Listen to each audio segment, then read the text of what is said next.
About the band and going out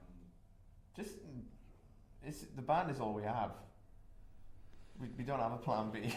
Yeah. And I think that's the best way to do it. You know, that's the best way to kind of, that gives you the fuel, you know, and the fire that drives you on. You know, we all kind of came from working class back, and we still are. You know, we have no A's or graces. We don't have in any trust fund. We don't have like rich parents that can support us. And this is pretty much. You haven't got a trust fund? No, have you? Yeah. When did you set that up? Huh? Long time ago. That was a bit sly, wasn't it? Yeah. Could have set mine up. Sorry. I started a Barclays saving one once. I had a Halifax one once. So yeah, I got no savings. It's from Form 1. Yeah. They give you like £1. It's probably still in there. But I think that's it, like knowing that this is all we have, but we still genuinely love it, because we couldn't do it if we didn't love it. I mean, as trite as that sounds, we genuinely do. You know, and the minute it stops being fun and we stop enjoying it, that's when we stop. You know, so it's kind of, yeah. Cool. I have to wrap up now. Well, but thank you so much for the last 2 years, like the enemy and the crime and things. I mean, how has that affected you? I mean, because we don't really notice that. Nah, don't pay any attention. No. I don't even like going to those things, do you? Kind of, it's a novelty when you start out, but every time now, do you want to go to this awards? And we try and avoid it at all costs, really. And unless we've won everything, no. Yeah, I don't want to go. Yeah. What if it was like the Grammys? You know, like. Yeah. It's all bollocks. It doesn't mean anything. It means nothing. You know, it's like, I mean, the Grammys is a load of crap anyway, because it's not voted for by real people. You know, it's just a bunch of industry panels. Same as the Brits. So predictable. It's like, yeah, well done. You know. Yeah, not to sound ungrateful, but it's just a big pile of crap, really. Not to sound, not to sound ungrateful, because we've never even been nominated. Yeah. Yeah. I just mean for the ones that we have won, you know, it's like the ones that's voted for by the fans is pretty cool, but still. Yeah, because actually, but it doesn't. Yeah, I don't need that to validate our music. You know, I love it. You know, I know it's good, and if nobody else likes it, they're wrong. So I was going to say, does the album sort of stand for sort of like having the strength out of the betrayal? Yeah. But also not in more like it's like you say, it's like the Sith to the Jedi of the last 3 albums. You know, Qui-Gon and Obi-Wan were spearheading the last 3. Yeah, it's the Emperor now, Emperor Palpatine. Yeah. Yeah. I didn't want to see that coming. Yeah. Especially if you watched it before. Exactly. I've seen. Yeah, you look a lot like the Emperor guy with the lightning. That's not you, is it? No. You got the same hood? No, coincidence. No, as far as you got, I mean. The Betrayed. The Betrayed. Sorry. So selling wasps. Why is it the Betrayed? Why is it the Betrayed? What is? Who's been betrayed? I think. Well, it depends how you look. I mean, everyone's been betrayed. You know, if you want to take it to the upper echelons, you know, you got the government just fucking us over totally. But I think we went through a lot of personal stuff, and also with the band, just kind of like, you know, the American label just kind of like deciding to fire everybody right when the last record came out, and not bothering to push it. It's like, oh, that's cool, thanks. Yeah, we've only just spent a lot of time writing those songs, and you dropped the ball. And with me personally, like my mother's kind of like in and out of hospital or whatever, and just dealing with the bullshit bureaucracy of like the NHS and a system which is supposed to be set up to help, which doesn't. You know, it's kind of like you end up banging your head against the wall, and it was just like the culmination of that and the constant like changing and delays and people not really knowing what they're doing, and it works on all levels. Yeah, everyone so many like it's multifaceted, and it just summed everything up. You know, the fact that we had to just like come together, group together, do it ourselves because we couldn't rely on anybody else. You know. So basically, not tell me and who's it directed by, or I don't know if we can tell. See why not? Yeah, whatever. I don't know. We can. Yeah, of course we can. We do whatever we want. Yeah, we just said that. We contradict ourselves. Yeah, it's called. The single's called "Where We Belong." It's kind of like a on the road montage kind of thing, isn't it? Yeah. Everything. Yeah, it was just kind of basically a snapshot of kind of like us and what we do. Because I think doing a actual scripted videos felt a bit contrived for that, you know. And some of the stuff was shot by Mark, who did the last video, but also some was shot by, I think it was Charlie, his name is?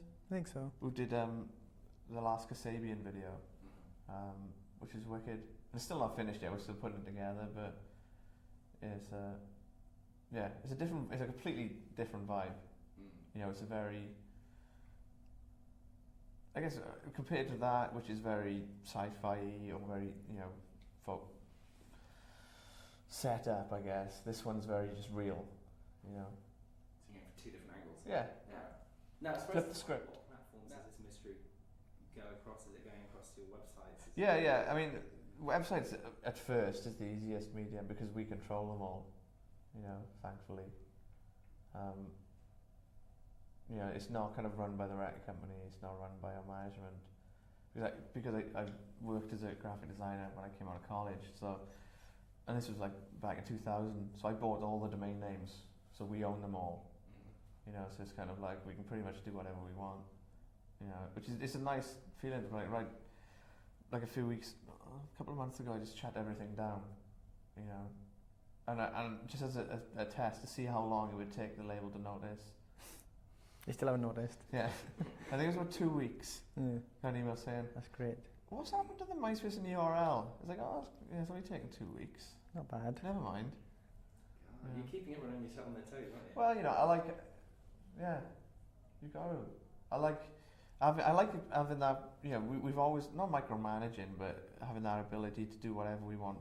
Because it's, you know, it's our band, and we do, you know, we do all the artwork ourselves, do all the merch ourselves, design the website ourselves, and it makes more work for us. But then, if we put this much effort into the songs, why would we let anybody else control the aesthetic or you know, where it's going to go? Yeah, I guess it's if you're in, you know, we've always been super movie buffs, you know, and music, and that's what we love. So everything we talk about it, analyze it and stuff. But I guess if you're just a casual listener to music or casual, you know, watcher of moving films, you know, you might not pick it up.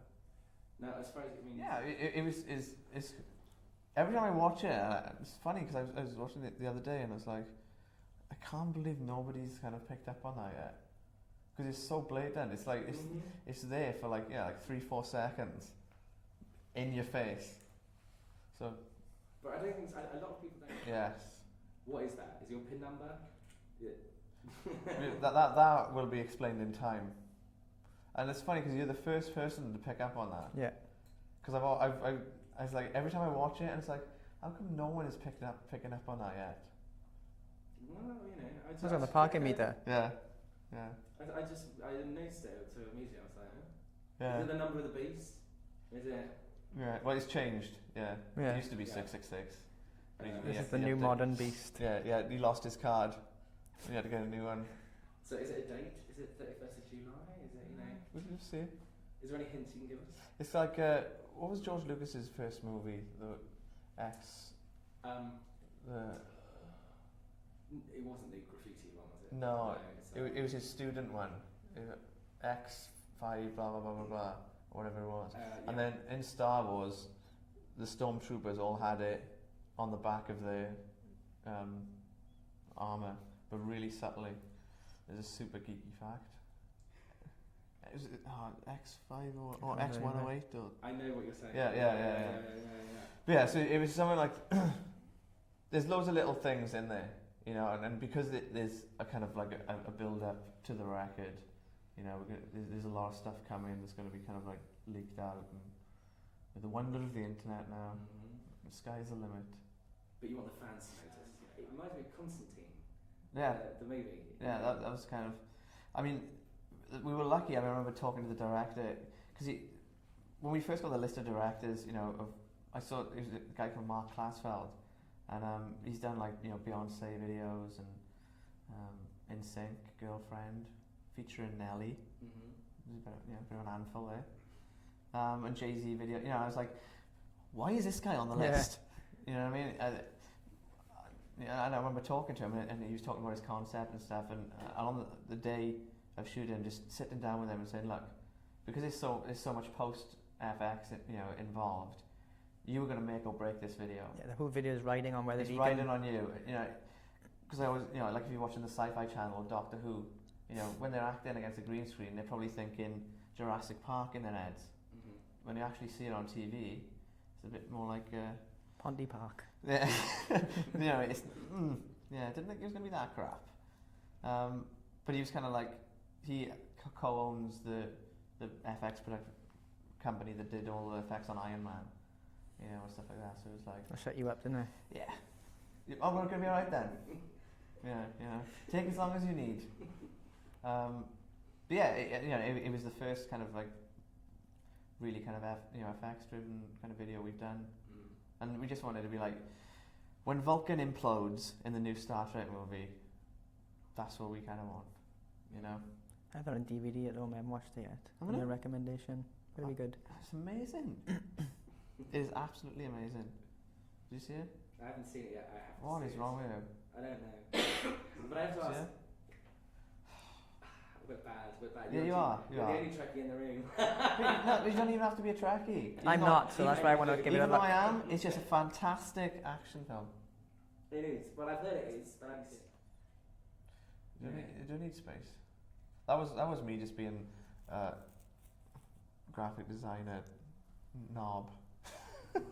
I just think it looked. And it's still biting us in the ass 10 years later. Yeah, I mean, I just think it looks better aesthetically. It's more visually pleasing to my eye when it's all one word. You know. So as far as visuals go, I mean, doing the video, so it doesn't know that this is what you wanted to do. We were the only 5 in those 30,000 that like music, probably. Yeah, it wasn't like it is now. You know, where everything is so kind of like mixed. You know, like and rock is part of the mainstream, and like back then, you know, like we all used to skateboard, and we used to wear like kind of, you know, baggy jeans and everything, and we just got made fun of constantly. Yeah, we're the alternative crowd of Pontypridd probably, but there's literally like a handful of us. Yeah, and then after the first few years, like Topshop started marketing all that stuff, and the stylists for boy bands or whatever started saying, don't wear the Polo X, wear these baggy jeans, because skateboarders wear them and they're cool. Baseball caps. Yeah, and then trucker you hats. go back to our town, and all of a sudden, what we used to get made fun of for wearing, everyone was wearing. Yeah, we made fun of them. Mm-hmm. Yeah. So we beat everybody. Yeah. Alright. Big sticks. Well, we were always in band. We've been in band since 1991 together. So it's already. This is well into our kind of, you know. Yeah, we were veterans. Yeah. But it was just something. It was that we just loved playing music, and I always use the analogy if like if you love playing golf, and you never make it into the PGA, you know what I mean? It doesn't mean you stop playing golf on a weekend. At the same time, though, I have to say, you just do it because you enjoy it. For me and him, we never ever considered for a minute that we wouldn't be doing this like professionally and release a record. Yeah, it's weird. It's not in an arrogant way. We just knew. Yeah, what we were going to do for sure. It's hard to explain it because it sounds very conceited and very kind of like arrogant, but it just didn't come into our heads about doing anything else. Like no wasn't an answer for us to like doing this, you know, full time permanently. Yeah, and my mother always like, you get your education, you can do whatever you want.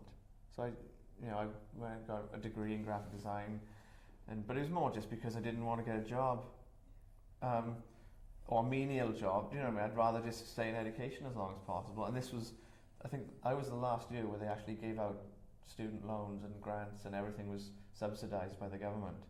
And then a year after me, they stopped that, which is nice. Thanks. It's too late for me. I was already in a menial job because I'm 2 years older than he is. So yeah, I didn't care.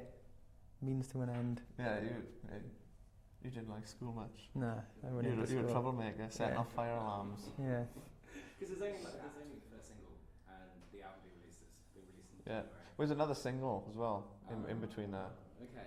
Yeah. So you're sort of slowly drip feeding your fans. Yeah. Yeah, exactly. We're building the hype because I'm fully confident that it'll stand up to it. Yeah. I love the record. It's the most honest and kind of, it's the most us, record that we've done with no steering, slightly, by producers. I mean, even though like nobody's kind of ever written songs for us, so all the singles we've ever done have been totally ours and touched by producers. They've always have their take on it, whereas this is just kind of us. And First time ever. Yeah, and I love it. Well, since the first record, I suppose. Yeah, we're still finding our feet then, anyway. Yeah. So. Yeah. You started off, let me remember, 12. Yeah, it was pretty much that. It was kind of like, you know what? I think we had to stop listening to everybody, because I think, especially with the record industry, like people don't really, ironically, people in the record industry don't really know what they're talking about, or don't really know much about music. Everyone's kind of just like looks to the next person to see what they're doing and kind of follows them, and everyone was kind of running around like headless chickens. And it got to the point where we had to just be like, right, enough's enough. We've been doing this 10 years. We kind of know what we want. We always knew that, didn't we? Yeah, it's just having the balls to just go and do it, Yeah, and so when we just took it into our own hands, it's like, right, we're going to do it. It'll be ready when it's ready. I think we could have gone on for years, kind of having a producer, blah, blah, blah, but it's like we were pushed into it. Yeah. Nobody knows us better than we know, than we know ourselves, I think. And especially after doing it, 3 albums down the line, and working with some of the biggest producers like Bob Rock, and you pick up and you kind of learn from them. But no matter how good the producer is, they'll never know you better than you know yourself. Especially since we all grew up together. So it was just having that confidence, just thinking, right, jumping in the deep end, and kind of doing it, and yeah, to me, I think it paid off. It's the most kind of definitely the newest record we've done. Yeah, brand new.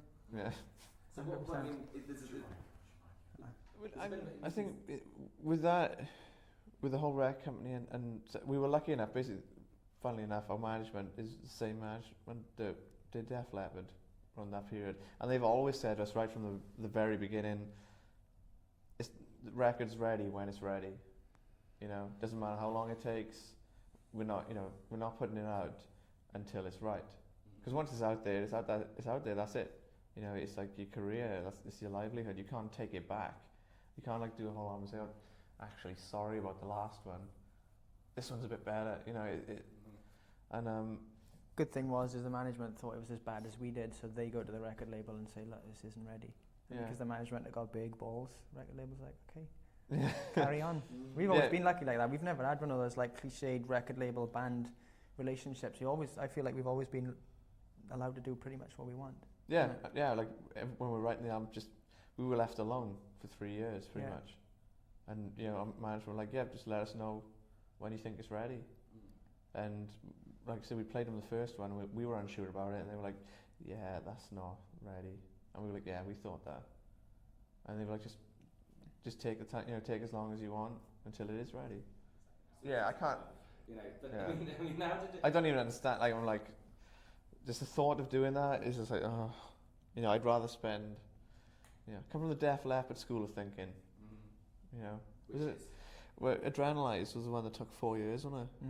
And 4 million to write, but it paid off. Pour Some Sugar on Me, Animal, Love Bites. Was it on that one? Good. I think so. Yeah. I keep going. I'm not going to. But we all, I think if you're au fait enough with Def Leppard, you'll know. So how did the record actually, you were out in sort of California, and then you had to come back to finish the album? Yeah, we wrote the album, we scrapped an album's worth, full of material, just because we didn't feel it was up to standard. And kind of the way we always judge that is that we've always written music for ourselves, just because we always get frustrated with other bands, or there's never, music that we fully like, or like a whole album the whole way through. So we always like, right, we can do it ourselves. And then whenever we write an album, we just listen to it non-stop. And I get excited listening to it and thinking how everyone else. Yeah, you tend to enjoy listening to your own record as much as all your favourite albums if it's good. But with this one, we didn't really want to put it on. Yeah. And the first one was like, we haven't really listened to this at all. Yeah. Something's wrong. And it was just a case of having the kind of, not audacity, but they're just kind of like big balls. Yeah. To say fuck this. Yeah, the ball. Start again. The ballsy move of just being like, right, you know what, that's not right. Because if you put it out and you're not feeling it, you have to talk about it and play it, and it's going to make the next 2 years of your life hell. You know, it's like, even if nobody else likes it, as long as we like it, you know, we're obviously right and everyone else is wrong. Lesser bands would have let it go, I reckon, but us, like, nah, not good enough. Yeah, we can sell it to some other bands. Which we did. There's nothing worse than actually when The title, I just thought, it was actually, I was in Reno, and the tagline to Now Reno... it makes perfect sense. No, the tagline to Reno is because next to Reno is a place called Sparks, and one of the taglines, it's not the official tagline for Reno, but it's like, Reno, so close to hell you can see sparks. And I always... pretty good, isn't it? Yeah, I thought that's pretty good. And then for some reason that kind of spurred me on, like, it's not the end of the world, but I can see it from here. Which also makes sense. Do you think there's reference in Reno? Yeah. No offense, Reno, but you know. You know, Reno, it's alright, isn't it? Well, It's kind of like a zombie town. No offense. Anybody from Reno who's happened to be watching this, who stumbled. We had some good times in Reno. But I read that when you I sort of get the sense that is it a great one to perform, basically? Yeah. I mean, every time we've played it, kind of so far. Well, before you know, it was kind of the single was coming out and stuff. We'd make a point of teaching the crowd the words to the chorus. You know, spend a good 5 minutes so everyone feels a part of it, and everyone has a personal stake in the song, even if they don't like it. I think this is one of the ones we sing it. Yeah, we shaped it live as well, didn't we? Because it's had a few different variations on it, and it's like every time we played it live, we've changed it up a bit. Yeah, and it's one of those things, like if everybody's singing it along, you know, singing the chorus, even if they've never heard the song, and they can sing it that quickly, it's kind of like, okay. Yeah, even though the title may be wordy, it's still working. So the title, I think it's this single does sum it all up, doesn't it? Yeah. Pretty much, it encapsulates everything nicely in 3.5 minutes. If it is it 3.5 minutes? It's about that. Yeah, with a lot of I think butchering. yeah. I mean, when we came up with the last album as well, the first song was like Rooftops, which is a really cool song, but it's pretty light-hearted, isn't it? It wasn't really representative of the rest of the album. I think this one, it just, in tone, lyrically and musically, it sums everything up. You know, just kind of, the end's coming, let's have a party. Exactly. Yeah, revel in it, don't wallow. No, wallowy. Yeah. Is it everyone else? Is it? We have actually, I thought the Manic Street Preachers would be beating us. Which one? If you tolerate this, any children will be next. That is long. We've beaten them by 4 words. Have we? Yeah. Yes. I'm relying on the information because I'm too lazy to count the words, but... Yeah, I spent a lot of time. Yeah, I thought you would. A lot of time counting the words. That crap song you were on about yesterday was on the radio today, and they're What still song? not having it. The Manic Street Preachers one. Oh, You picked. Kevin Carter, is it? it's alright, that is. It's good. I can't tolerate them, see. The one song. Yeah. See? There we go. Anyway. Okay. We've needed this time to sort of get to the level we're at. Yeah, it's what the weird thing is, it feels like we're still, not still starting, but we just finished chapter 1. You know, because, I mean, in this day and age, with everything so kind of throwaway, you know, and just the turnover so fast, thanks to Simon Cowell, wicked, well done. You know, it's just like everybody's kind of just so obsessed with being famous and forget the fame is a byproduct of talent, not a goal in itself. You know what I mean? It's like, that just kind of happened if you were really good at something and if you worked hard, you know. But whereas nowadays everyone just wants that, regardless of if they can do anything or not, which is kind of, and so everything's, you know, so fast. It's like a 6 months period, and everyone, you know, everyone's on the cover of Heat or any magazines, then they're gone again. You forget about it. Whereas we've always had this, I guess, outlook of, you know, lasting, of being around for, you know, like a U2 or the Red Hot Chili Peppers or like Metallica, you know. I mean, it wasn't till the 5th album with the Red Hot Chili Peppers actually crossed over, you know, broke. Same with Metallica, wasn't Yeah, it? same with Metallica. All the old bands like from the 80s and stuff. We following that blueprint rather than... Because they're bands we grew up on and listened to, and that was like, it takes 4 albums to kind of find yourself, and then you hit a groove, and then you take, you know what I mean? It's just, we see it in terms of that rather than singles or just being around for an album, and then, because so many bands nowadays are just massive album, then you never hear from them again. Mm. You know, the second one misses the mark, and you know, it's just, I don't know, it's just, and it's not a conscious thing, it's just the way we've always thought about it, you know. So back in, when it was 1997, 1996, when you first got Yeah. together in the